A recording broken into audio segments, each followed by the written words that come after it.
Assalamualaikum warahmatullahi wabarakatuh.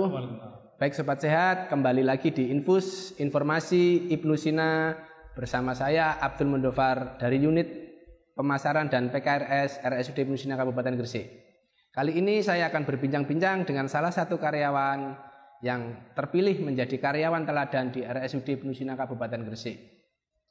Sudah baik, di samping saya sudah ada beliaunya Mas Arif Dika Mahendra, salah satu karyawan di tahun 2022 kemarin terpilih menjadi karyawan teladan di RSUD Ibnu Sina Kabupaten Gresik. Baik Mas Dika, silakan diperkenalkan kepada sobat sehat yang ada di rumah. Baik, Assalamualaikum warahmatullahi wabarakatuh. Selamat pagi sobat sehat dimana pun berada. Perkenalkan, nama saya Perawat Arif Dika Mahendra.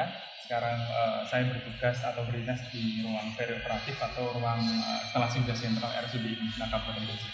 Baik Mas, bagaimana perasaan Anda Mas setelah menjadi pegawai teladan, terpilih menjadi pegawai teladan yang ada di rumah sakit Ibnu Sina ini Mas? Kalau secara umum kan senang ya Mas, secara umum senang dan bersyukur tentunya. Bersyukur karena saya bekerja atau berdinas di salah satu institusi yang bisa memberikan saya reward kepada pegawainya, dan itu bisa menjadi salah satu suntikan motivasi lah. Tidak hanya untuk saya juga, tapi mungkin juga bagi untuk pegawai lainnya untuk tetap bekerja secara optimal seperti itu. Sudah target Anda? Mungkin ada target? Iya, jadi tentunya kalau saya pribadi, setiap langkah, setiap step yang pernah saya lalui ya, saya selalu bersyukur. Dan harapan saya memang target ini bisa menjadi salah satu batu loncatan saya untuk mendapatkan target yang lebih tinggi, lebih besar ke depannya. Oke. Terus bagaimana cara mengatur sistem bekerja dalam sehari-hari? Soalnya kan Anda terpilih menjadi salah satu teladan di antara banyak karyawan yang ada di RSUD Ibnu Sina ini. Iya. Mungkin banyak orang ya, semua orang itu pasti merencanakan mengatur sebuah sistem kerja Mas Gopar ya. Dari cara entah itu dia bekerja atau dalam berbisnis tentunya. Kalau saya pribadi, saya lebih suka untuk merencanakan semuanya. Merencanakan apa yang saya harus kerjakan, apa yang harus saya targetkan, dan tujuannya seperti apa. Dan nanti di akhir waktu, entah itu 1 minggu atau sebulan, nanti saya evaluasi apakah target yang saya buat di awal tadi sudah mencapai target saya atau belum. Kalau memang belum, ya saya mencari sebuah solusi lagi untuk mencapai target tersebut. Seperti itu.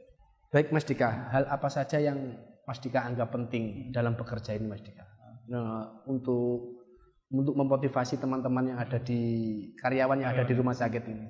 Sebenarnya itu semua hal positif tentunya itu, entah itu penting bagi kita atau hal positif bagi kita atau positif bagi rumah sakit, itu semua itu hal penting. Tapi kadang-kadang memang kita sebagai seorang manusia ya, kita lupa terkait hal-hal dasar ya, seperti cara etika kerja kita, etika komunikasi kita, etika kita berkomunikasi terhadap rekan kerja kita. Nah, etika itu sebenarnya penting, hal paling dasar ketika kita bekerja di salah satu, mungkin entah itu di rumah sakit atau di tempat kerja lainnya. Setelah kita sudah tahu terkait etika kerja, kita harus benar-benar menyusun terkait target atau tujuan kita dalam bekerja gitu. Agar apa? Kita tahu arah mana yang harus kita tuju. Jadi setelah kita tahu etika kerja, otomatis kita harus menentukan sebuah target ketika kita bekerja. Seperti itu Mas Bapak. Hal-hal yang terbaik yang pernah Anda lakukan di rumah sakit Ibnu Sina Kabupaten Gresik ini? Untuk hal-hal baik ya, karena memang saya sebagai seorang perawat yang dulu bertugas di rawat inap dan sekarang bekerja di instalasi bedah sentral atau perioperatif ya.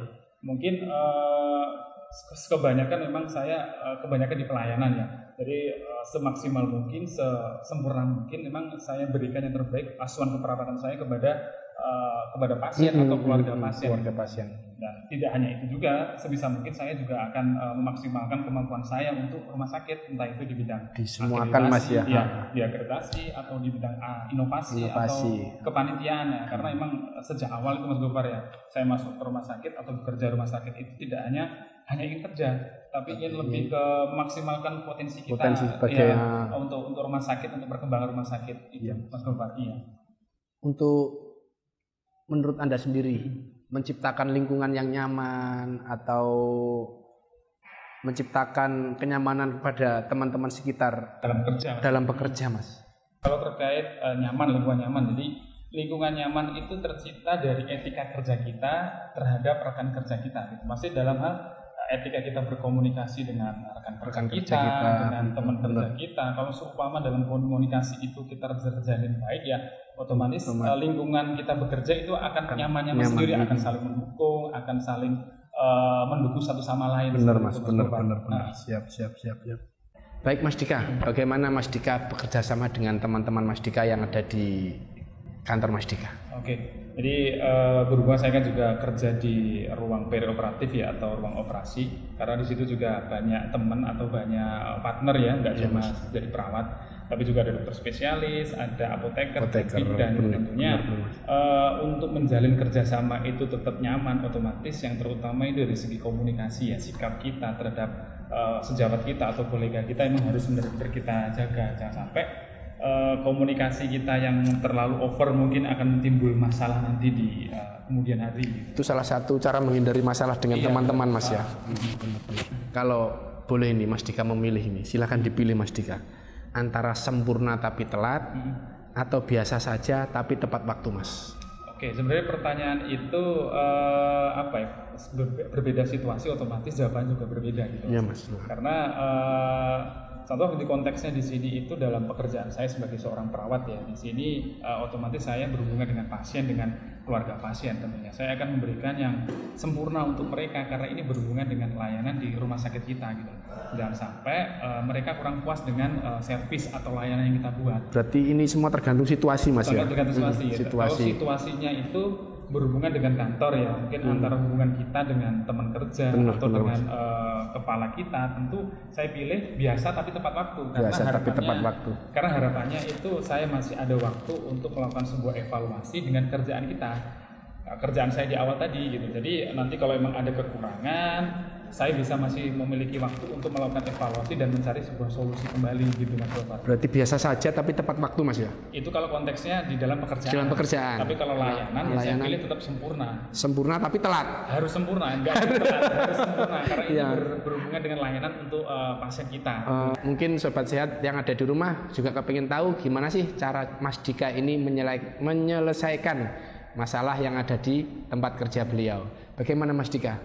Jadi gini Mas Gofar ya, kalau seumpama kita bekerja di tempat kerja kita, otomatis kita kan nggak kerja sendirian. Kerja sendirian, benar Mas. Ada rekan kerja. Mereka punya pikiran, punya gagasan. Betul.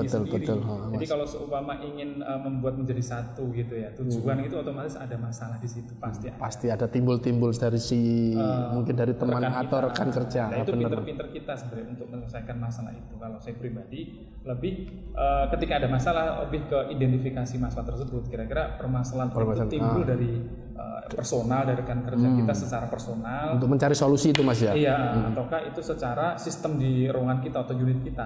Karena itu nanti berhubungan tentang solusinya. Solusinya kalau seumpama itu permasalahannya itu satu orang, ya otomatis kita selesaikan individu Mas ya? Secara personal. Kalau secara semuanya kita musyawarahkan bersama, kita putuskan kira-kira solusi yang tepat ini apa nih gitu loh. Misalkan rapat atau dirapatkan atau apa gitu Mas ya? Bermusyawarah untuk menemukan solusinya dari permasalahan yang nanti kalau semua kita sudah menemukan solusi ya kita evaluasi lagi nih kira-kira solusi tersebut bisa menyelesaikan masalah kita atau enggak. Kalau emang masih belum ya kembali lagi kita rapatkan lagi sampai ada titik temu yang ada di masalah itu Mas ya. Lebih ke komunikasi kita lah sama tim kita. Betul Mas. Baik Mas Dika, jika Mas Dika ini diberi kesempatan untuk mengulang waktu ke belakang lagi jauh, apa yang akan Mas Dika perbaiki untuk pertama kali untuk memperbaiki? Jadi terlepas dari pertanyaan Mas Gofar ini ya, mungkin saya analogikan seperti ini Mas Gofar. Jadi mungkin seorang anak bisa berjalan sekarang, pasti sebelumnya itu pernah terjatuh, ratusan kali, bahkan pernah benjol Mas ya. Iya, jelas merangkak, terus berjalan dan kemudian berlari. Jadi setiap alur kehidupan itu salah satu tujuannya itu menjadi manusia yang terbaik daripada hari kemarin. Iya, benar Mas. Jadi otomatis kita akan belajar terkait kesalahan, kekurangan kita. Ketika semua kita sudah belajar dari kesalahan kita, otomatis kita bisa lebih jalan lebih panjang lagi, lebih step yang selanjutnya lebih mudah lagi karena kita kedepannya agar lebih bagus gitu Mas ya. Karena memang kita sudah tahu terkait kesalahan kita, karena ya masalah di masa lalu itu pembelajaran kita di masa sekarang, jangan sampai terulang lagi mungkin di masa mendatang lagi, seperti itu Mas Gofar. Gak diulang-ulang yang dulu gitu Mas. Iya, yang sudah kita harus fokus untuk menggapai masa depan kita. Betul. Baik Mas Dika, ada gak tips untuk sobat sehat yang ada di rumah untuk menjadi karyawan teladan? Silahkan Mas Dika bagi-bagi tips untuk sobat sehat yang ada di rumah Mas. Mungkin gini Mas Gofar, mungkin cara saya mungkin belum tentu bisa dilakukan oleh orang lain. Ya. Benar Mas. Setiap orang kan berbeda-beda. Untuk menemukan sebuah cara untuk terbaik lah untuk diri sendiri. Tapi saya punya quote yang pernah saya baca di salah satu buku, yang intinya itu seperti ini: jadilah orang yang terbaik setiap hari di posisi Anda. Jadilah berarti orang yang ada di dalam diri kita masing-masing berarti Mas ya? Ya, intinya ketika kita kerja menjadi seorang perawat, ya intinya kita harus yang terbaik di posisi itu. Kalau Mas Gofar di pemasaran, jadilah yang terbaik di situ gitu loh. Kalau kita kembalikan saya seorang perawat, ya jadilah pegawai atau orang yang terbaik bagi seorang rekan kerja kita, sejawat kita. Teman sejawat. Dan tentu juga jadilah orang yang terbaik ketika kita memberikan asuhan keperawatan bagi pasien, bagi keluarga pasien, di layanan di rumah sakit ini. Yang terakhir itu jadilah orang yang terbaik di posisi Anda tanpa harus menyingkirkan orang lain, seperti itu. Baik sobat sehat, demikian perbincangan kita kali ini dengan salah satu karyawan teladan yang ada di RSUD Ibnu Sina Kabupaten Gresik, yaitu Mas Dika. Mas Dika, terima kasih atas waktunya, atas pencerahannya untuk hari ini. Baik sobat sehat, terima kasih telah menonton program kami Infus Informasi Ibnu Sina. Sampai jumpa di info selanjutnya. Wassalamualaikum warahmatullahi wabarakatuh.